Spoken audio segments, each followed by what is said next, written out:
上海中心大厦重量高达80万吨，耗资148亿，堪称中国第一高楼。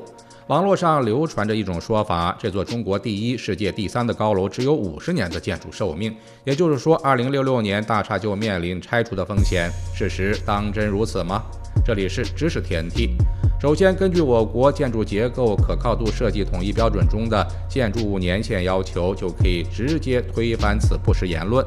其中有明确规定，纪念性建筑和特别重要的建筑结构的设计使用年限为100年。由此可见，网传的50年寿命完全是无稽之谈。古往今来，超高层建筑本身就是一个极具争议性的产品。上海中心大厦也并非上海的第一座超高层建筑，早在1999年，上海金茂大厦拔地而起，高达420米。2010年，上海环球金融中心竣工，高达492米。作为上海的第3座高楼，将超越前2例，再度向上建造。这项工程从开工到实施一直备受人们的关注和质疑。实际上，3座摩天大楼之间存在着紧密关联。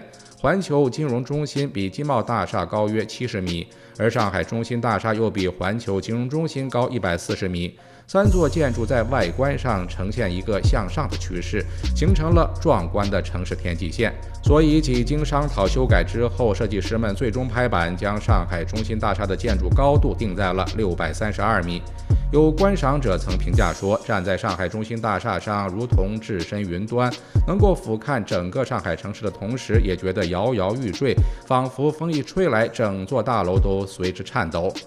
中国第一高楼重量高达80万吨，如何建在松软的地基上？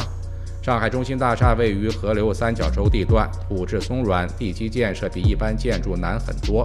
为此，建造者们打了980个基桩，每一根深达282英尺。如此一来，地基就形成了一个极其稳固的底盘，稳稳地支撑着整栋大楼。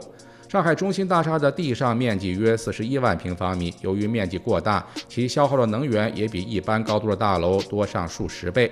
为了解决能源消耗这一问题，建造者们将绿色环保技术引用进来，完善大厦内设，并系统结合采取了多种节能措施。据统计，一共多达19种。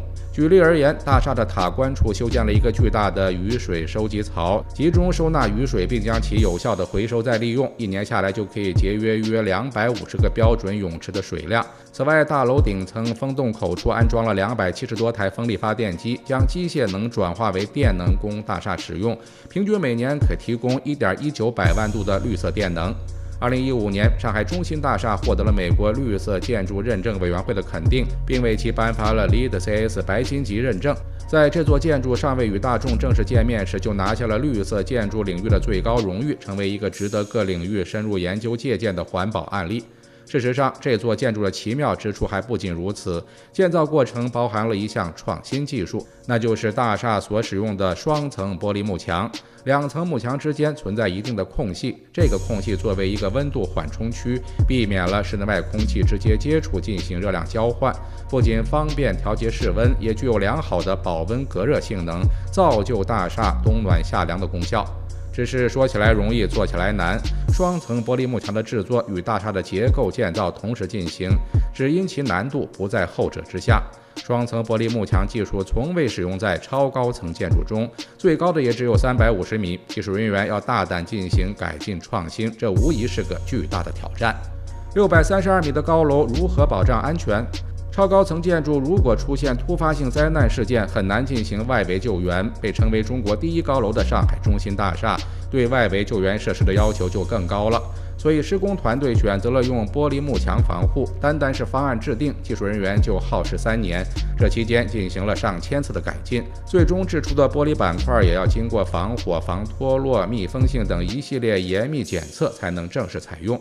建造问题随着建造进程层出不穷，建造者们逐一排查解决。在各领域人员的共同协作下，上海中心大厦工程如期建设完成。无数个辛劳日夜聚集在一起，将一个20年的梦想逐渐变为现实。也许有人担忧中国第一高楼的年限问题，虽然大厦的寿命并不止50年，但这座斥资148个亿的建筑，难道注定只有短短100年历史吗？其实也并非如此，这更取决于100年后中心大厦的自身情况。建筑到了设计年限，并不意味着其寿命走到尽头。在经过专业鉴定和定期加固维修后，仍然符合安全规定的建筑，依旧可以继续发挥作用，矗立不倒。当然，这其中离不开科学的保护手段和政府的资金支持，我们无法对其进行预判。中心大厦不仅是上海最具代表性的建筑作品，更是中国建筑领域与现代科技融合进步的宝贵成果。它平起于松软的土地上，却凭借着智慧深深扎根于东方世界，高耸入云。它不会轻易被时光磨灭，如同从风尘中一路走来的泱泱中国。知识 TNT， 专注你不知道的食物科普，我们下期再见。